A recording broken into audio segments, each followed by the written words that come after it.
Hey guys, Josh here. I have now played Dinkum for over 170 hours. I made so many mistakes along the way, and in this video, I'll be sharing with you everything I wish I had known earlier. Hopefully, you will learn something new, whether you've been playing a lot like me, or you're just getting started, and even if you don't have the game yet, I got something for you as well. This video is sponsored by Dinkum and its publisher Krafton, who are doing a free weekend on Steam from April 3rd to 7th. During this period, you can play the game completely for free as much as you want, and if you like it and decide to buy it, you can enjoy a 20% discount. I will have a link to the Steam page in the video description, please check it out. And if you're looking for more tips or you want to stay up to date with the game, they also have an official Dinkum Discord server that you can join. Now let's get into it, and I want to start with a tip geared towards beginners. When I first started playing, I struggled to keep up with food and money. And yes, fishing can be great for both of these things, but if you want something a bit more passive, I suggest planting fruits as early as possible. There are 4 common fruits you will find in the different biomes of your island, and these are apples, bush limes, kwandongs, and bananas. Pick them up, use a shovel to dig a hole in the ground, drop the fruit, the key by default should be Q if you're playing with a keyboard, fill up the hole, give it a few days to grow, and it will produce fruit all year long. Trees do not require any maintenance in this game. As you can see, I do like to leave space between all of them just for aesthetics, but that is not necessary. If you want to be efficient, you can plant all of them right next to each other and they will grow and be just fine. As a general rule, I would say 9 times out of 10, stuff in Dinkum tends to be more valuable when processed. So instead of selling your fruits raw, you will make more profits if you cook them with the campfire or the barbecue. Or even better, you can make jam if you have access to the Billy Can kits. One thing you should keep in mind is, for a long time I made the mistake of making a ton of fruit salads, but actually meals that you make with the cooking table have the same value as all of their ingredients combined, so it's not worth wasting your time on that unless of course you want something to eat, or to sell to Shayla, whom we will talk more about later. There are also 2 rare fruits that you can find: coconuts, which are on the small tropical islands in the Northern Ocean, and cherries, which appear during a special holiday event when it's December in the real world. As you go around the island and get all of these fruits, be mindful of not destroying everything you see. While most of the grass and flowers do respawn fairly quickly, trees do take a long time to come back, so I would recommend planting new ones with the seeds they drop as soon as you can. What you have to be very careful about though are the things that simply do not respawn on their own, such as the wattle and the bottle brush, and for those 2, make sure you get their seeds. I would recommend planting as many as you can on your farm, as they will make you a lot of money once you have the brewing licenses. Also, at least in the current version of the game, these bottle trees not only won't give you any seed, but they also will not respawn, so if you like how they look, you better leave them as they are. Same thing for these Wearable nests, they will not come back if you destroy them, and if you keep them, every spring there will be valuable eggs in there that you can pick up and sell to John. A few other things that do not respawn are these tall rocks that cause diggos and bush devils to appear, and these oysters you will find underwater. These oysters are especially valuable as every 10 days they will generate pearls that are worth 5,000 dinks each. Once you have the rowboat or the jet ski, go around the ocean and keep an eye out for these sparkly pearls. They may take a while to find at first, but once you know what you're looking for, it does get easier. And if you mark their location on the map, you won't even have to search for them in the future. While you're exploring the waters, you might as well do some fishing, but don't forget to donate each new specimen to the museum, as once the collection is at least 50% complete, Theodore will start selling the bug book and the fish book. I ignored these books for so long, I didn't know how useful they were going to be. But when you hold them, you can instantly see the name and value of all of the fish or bugs around you. It also makes the ones you've not discovered yet super easy to find thanks to these question marks, and especially for fishing, it is a total game changer. Something else that is game changing is trapping. Once you have the trapping license, you can craft animal collection points, simple animal traps, and with the trapping license level 2, regular animal traps, which are a lot more reliable. The goal is to let animals walk into a trap, drop it to a collection point for delivery, and the next day you not only get money, but you also get your trap back. If you're using the regular metal animal traps and you're still struggling with aggressive animals trying to escape, it just means you have to reduce their health a bit more before catching them. So that is trapping, but what you really should keep an eye out for here is the bulletin board. Sometimes you will see requests where each animal delivered will be worth more than twice their regular value. I didn't realize this at first, but it's not limited to one delivery, so there is potential to make so much money. My favorite request, the one I do every time it shows up, is when kidnas are worth about 20,000 dinks each, as these animals are extremely easy to find and catch in the desert. I put down a few collection points here and there. I crafted about 20 traps, which is a bit of a material investment at first. It might seem like a lot, but in a single day now I can make over 400,000 dinks, and these requests are usually good for 2 days.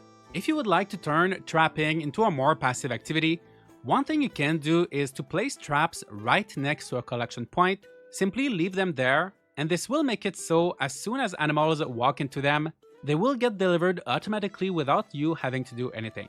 If you try that near Wearable nest, for example, it will make collecting their eggs way easier, and even when there's no egg, you will still make a good profit simply from the traps. If you're more of a farmer than a hunter, the good thing about Dinkum is that honestly, there are so many ways to play, and most of the activities can be pretty lucrative. It can take a while to get an efficient farm running. Your first watering can won't be great. If you want the advanced sprinklers and the tractor, you should start working on your agricultural licenses early. But if you want something easy to farm from the start, even though it's far from the most profitable, consider rice. This might require you to do some initial terraforming with a shovel or power tools, but if you have an area where the water is shallow, just 1 block deep, till the soil, plant the rice seeds, and that's it, it will grow without you needing to water manually. As with other crops, it is a good idea to have scarecrows. Each one covers 5 squares on each side and will prevent animals from eating your rice. You can also use fences to stop animals from spawning, but that has not always worked perfectly in my experience.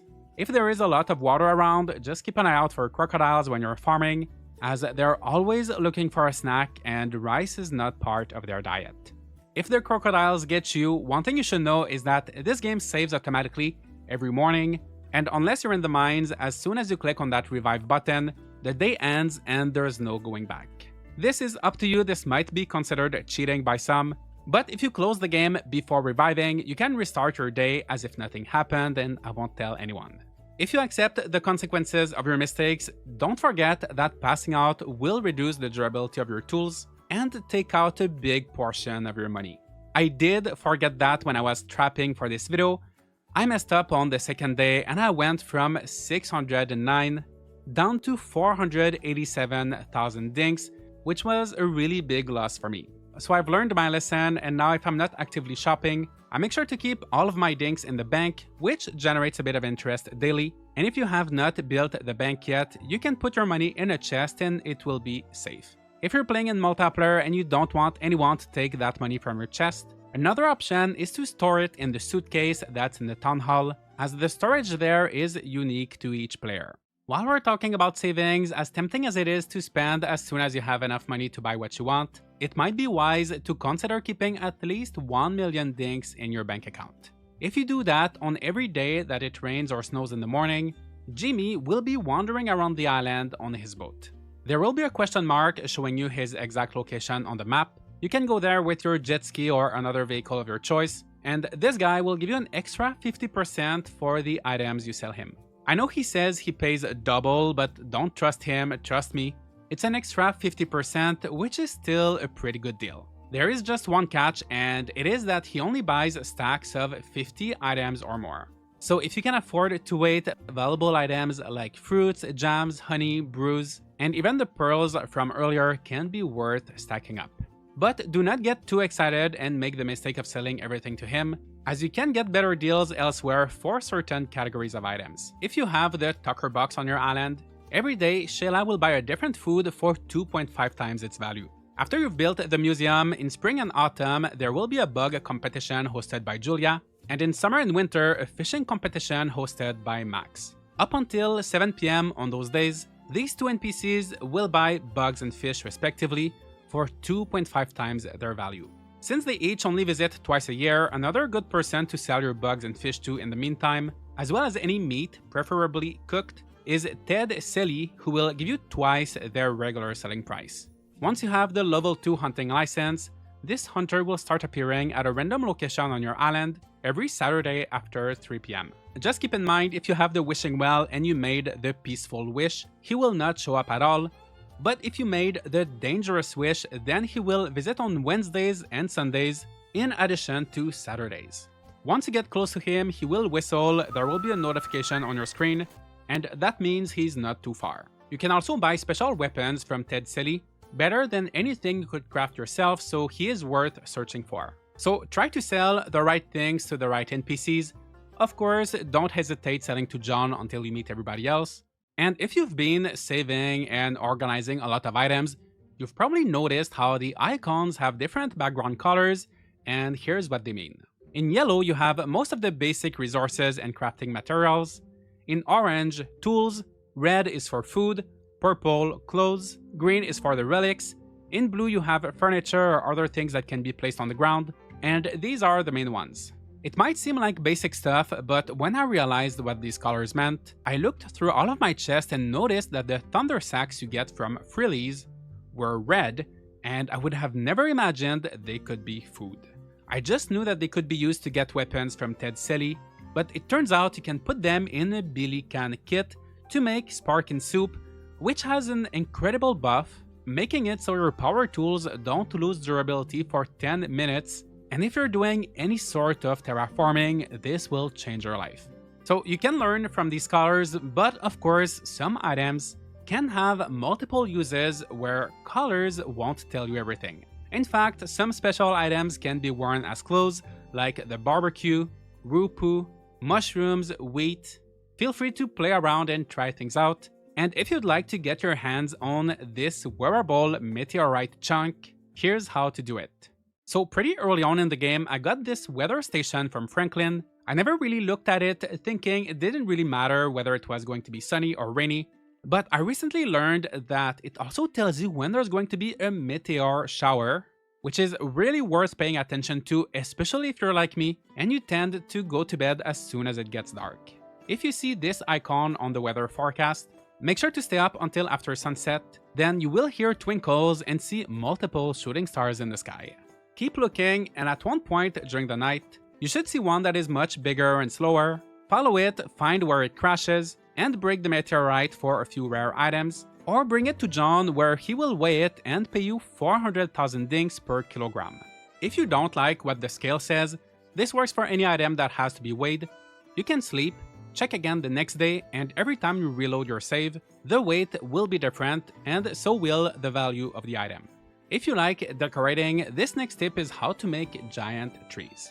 This does not work with fruit trees, bottle trees, mangrove trees, and some of the other rare ones, but if there is a common tree you would like to make bigger, simply bury one fertilizer next to it, and just like that, the next day you will have a beautiful giant tree to look at.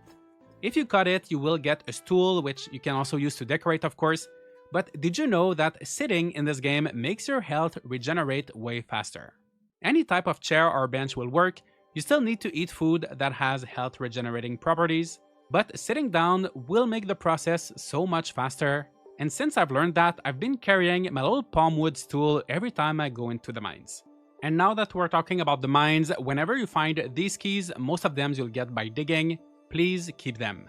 There are 3 different levels in the mines, each one has tons of treasure rooms that you have to unlock with keys. And when I was on the first level, I thought I had way more keys than I would ever need.